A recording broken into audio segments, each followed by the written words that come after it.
I'm joined now by the Exchequer Secretary to the Treasury, James Murray. Good morning, Mr. Murray. Hi, good morning. Let's start at home. Presumably you've had a first look at the books, and how big is the financial hole we're in? Bigger, smaller, or as you expected?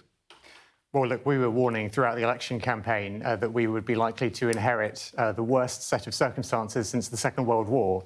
And frankly, since we've taken office, everything we've seen so far has confirmed that. The Chancellor asked Treasury officials in her first few days in office to conduct a thorough assessment of the state of public finances and public spending, and she'll be reporting that to Parliament by the end of the month. So setting out the real scale of the challenge, the inheritance that we have been left by the last Conservative government. So you're not surprised yet, but let's look at this morning's news. We understand that the pay review bodies are recommending above-inflation rises for teachers and some NHS workers.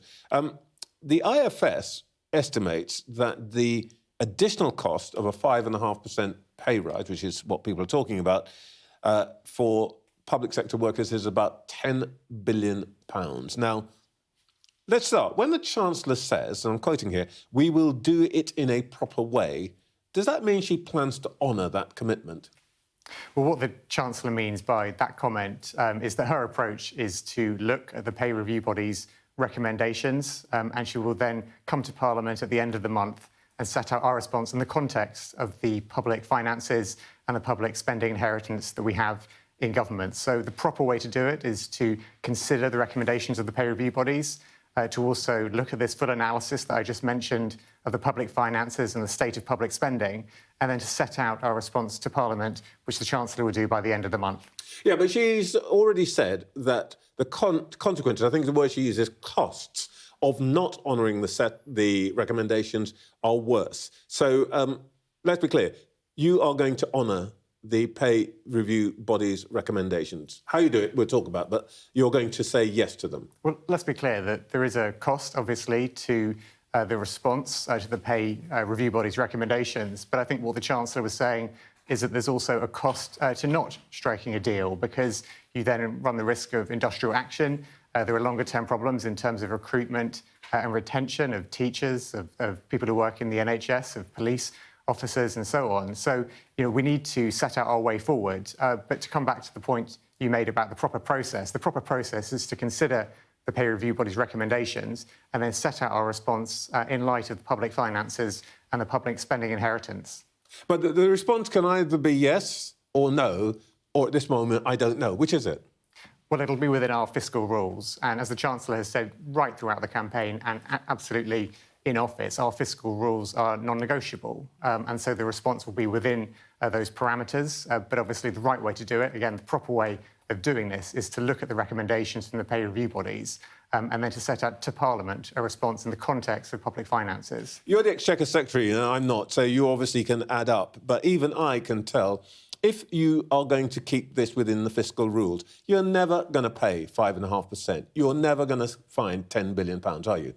Well, look, I'm not going to prejudge the process because, as you said, the Chancellor's been very clear about there being a proper process around this, around looking at the pay review body's recommendations, around looking at the public finances, looking at the public spending inheritance that we've had. And I think, what's really clear, if I can just say what's really clear, though, is that because the inheritance is so bad, that's one reason why, as well as asking for that assessment of the public finances in the first weekend when the Chancellor took office, she also asked for the Treasury to get on with growth measures and get the economy growing, because otherwise we're never going to break out of this. You're not going to get growth in the next 3 or 4 months. So just to make this a little less murky, you've got to find £10 billion if you're going to pay 5.5% and avoid strikes and all the rest of it, or if you don't want to meet the 5.5%, you need to say, look, guys, it's not going to come, it's not going to happen. Can you be a little more helpful to NHS workers and teachers right now? If you're going to stick within the fiscal rules, you cannot pay the 5.5%, can you? Unless you want to raise tax. Well, I think what's not helpful for me to do for any workers in the public sector is to preempt the process that we're going through right now. There is a proper process.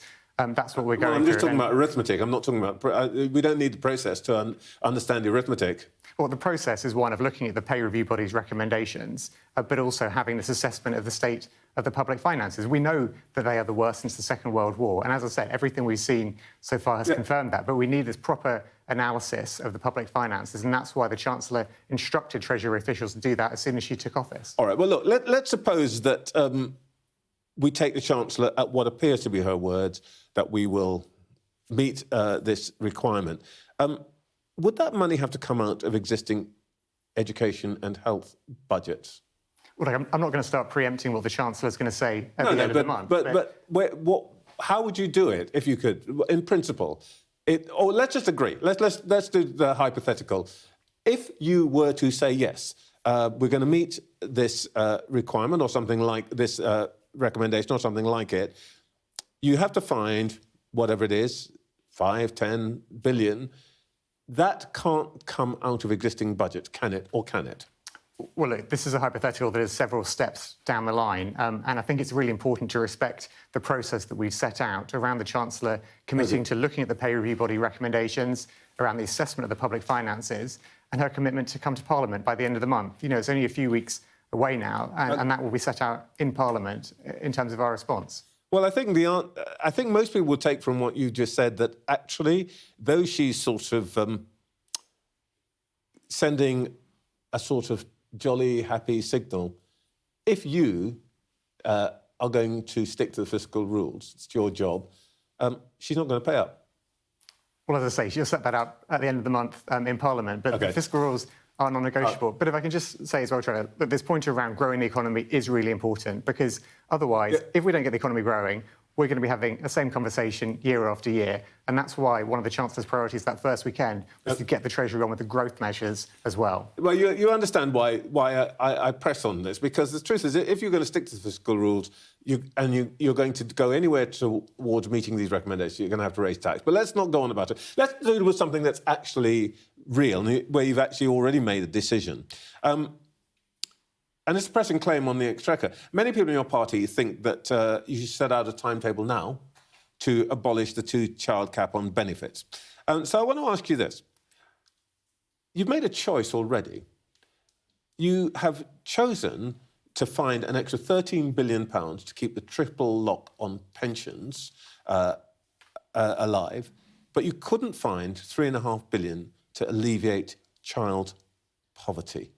Now, according to one of your own new MPs, Torsten Bell, used to run the Resolution Foundation, if you lifted the cap, 500,000 children would instantly be out of poverty. Why can't you do that? We can't promise to do that because of the state you of the public could promise finances. To pay pensioners 13 billion extra. You've made a choice. Well, look, we have inherited the public finances as they are. And let me be really clear that all Labour MPs think that no child should grow up in poverty. You just spent 4 weeks telling us about change. You can't just say, oh, we're going to change, and then say, oh, sorry, we can't do anything about it. Well, what we've actually... You made this choice. No, but if I can just say, what we've actually spent the last few weeks during the election campaign also saying is that we are never going to make any promises that we can't say exactly how they're going to be paid for. We're never going to make a commitment where we can't say where the money is coming from. You know, we know that stability, that fiscal responsibility... I'm not asking you to do that. ...underlies everything that we want to do. I'm asking you why you made this particular choice. And let me just put it boldly. It's a matter of priorities. There are 1 million pensioner households who earn £1,000 a week after housing costs. We give £5.5 billion to pensioners living abroad. And let me show you something. This is the comparison of children in poverty compared to pensioners. There are twice as many children in this country, 4.2 million, living in poverty as there are pensioners. I'm not asking you about putting more money. I'm not asking you about raising more taxes. But you have made the choice to favour pensioners over children. Is that the kind of change that we can, the set of priorities we can expect from the Starmer government going forward? Well, the set of priorities you can expect are the ones that we set out in the manifesto. And look, when you see... Well, one of the ones you set out was child poverty, and you haven't done anything about it. You've given... No, that's not correct. We have already begun the work to set out an ambitious, comprehensive child poverty strategy. The Secretary of State... Yeah, but it doesn't involve giving any money to them. You've given all the money to old people. But we're not going to make commitments that we can't say exactly where the money is coming from. And look, let's be clear that all Labour MPs and feel that far too many children's life chances are being scarred by poverty. No child should grow up in poverty. And that's why the Prime Minister has set out this task force, which is going to develop a child poverty strategy straight away. But my point is, you set up a task force, which, by the way, doesn't apparently have anybody on from the Treasury on it. You set up a task force when you had the opportunity to say, we're not going to stick with the triple lock. We're going to give money that will help to solve the child poverty problem. What you've done is given the pensioners the money and you've given the children a task force. Is that right? We were very clear in our manifesto that we would only make commitments that we can say how they'd be paid for and where the money would come from. And actually, if you start making unfunded spending commitments, that crashes the economy. We know that. We saw that happen under the last government. And if the economy crashes, the economic turbulence that creates harms all of society, but particularly the most vulnerable, particularly children and families. So, this economic responsibility, fiscal responsibility, is not a nice to have. It's an absolutely essential part of how we want to govern. Let me ask you about something coming out of the King's speech. Have ministers apologised to Liz Truss for the initial briefing on the King's speech, which described her economic programme as a disaster? Have ministers apologised? Has Liz Truss apologised, do you mean? No, but the point is that this was a civil service briefing and it described the previous government, their previous masters' actions as a disaster. That's not in line with the standards of integrity that you've promised us, is it? Well, I don't know that particular briefing you're talking about, but I think everyone... There's 100-page plus that went out with the King's speech. Everyone knows that what Liz Truss did to the economy was a disaster. It crashed the economy.